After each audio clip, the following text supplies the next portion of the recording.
Hey there, welcome to another edition of Filmatic. I want to talk to you today about Jean Cocteau. Je n'osais pas te le dire, encore moins te l'écrire, j'attendais le moment opportun. He is somebody who I know more through art than I know through filmmaking. Je ne savais pas comment faire, oh mon Dieu, quel enfer, et par où commencer, c'est la timidité. Je ne savais rien de la vie, ni de la dernière pluie près d'un petit ruisseau, de la vie en duo. Oui, mais j'ai dû me résoudre à faire parler la poudre, à passer le chopo un soir au bord de l'eau. La mythologie à l'histoire, parce que l'histoire est faite de vérités qui deviennent à la longue des mensonges, et que la mythologie est faite de mensonges qui deviennent à la longue des vérités. And he has been kind of instrumental in me seeing some people as, there's the auteur theory, and then there's people who are like hired directors, there's people who worked in the studio system, but someone like Jean Cocteau is just like a renaissance human, like they played a lot of different parts. J'entendais Charles Chaplin dire qu'il aimait vivre en France parce qu'un homme comme moi pouvait composer un poème, un roman, un ballet, des décors, des costumes, des pièces de théâtre, des films, une chapelle, sans qu'on lui demande des comptes. Libre, voilà le mot. All right, let's just wander through some of his extensive and kind of intimidating resume here.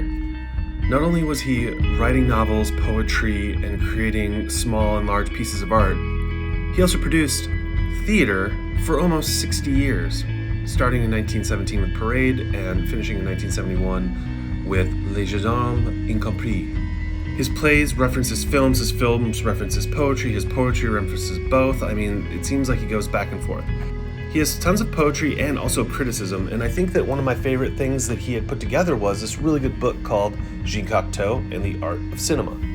It's set up almost like an essay, like letters, and I don't know, it's a different kind of book, and it stood out to me because he's talking about cinema through experience and through letters from people and through kind of notes about working with people. It's a really kind of cool way to look at how you make films, because it is a very collaborative art form. I mean, you can certainly make things on your own, but it's hard to really make a masterpiece in film without working with dozens of people. I mean, you really have to find talented people to work with. I think that any great film, you can point to multiple people who worked on it. It's not a solitary form.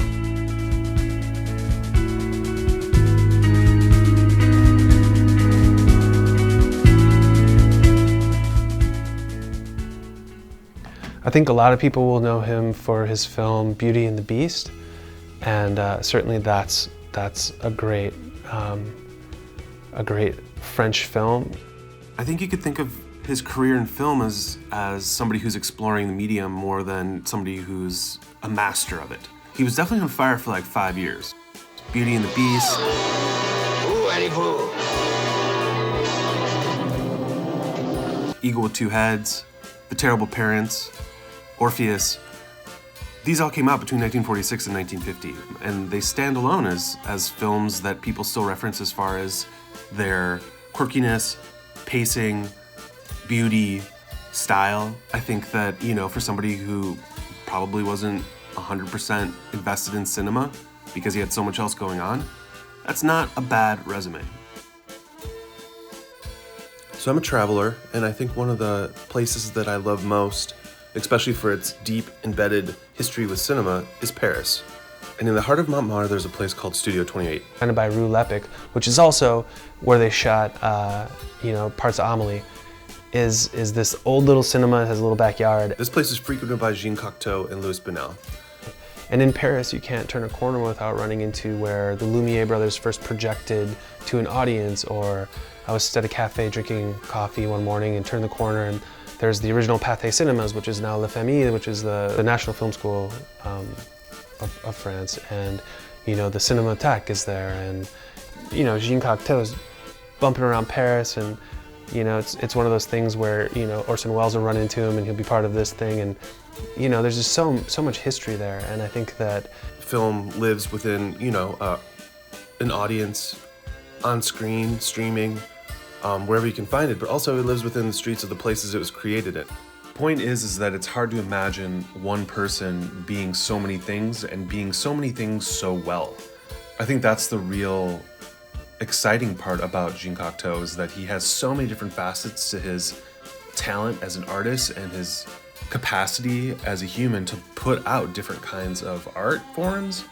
To me, it seems natural that a filmmaker would be good at drawing or love music, anything that's incorporated into a film. You'd think that the filmmaker should be an expert in those as well, I guess. But it's rarely the case that someone who is a director ends up being a great painter as well.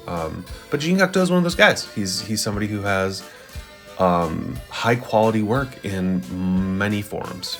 Like, he's just a weird dude, it seems like to me. And again, I'm a huge fan of anti-heroes, a huge fan of, the fringe, people who live kind of, outside or at least labeled outsiders. He definitely seems as somebody who has fought with his self much of his life. And I think that's one thing that helps to make a great artist is there's an introspection, sometimes comically, but also a seriousness that also doesn't give way to narcissism or greed.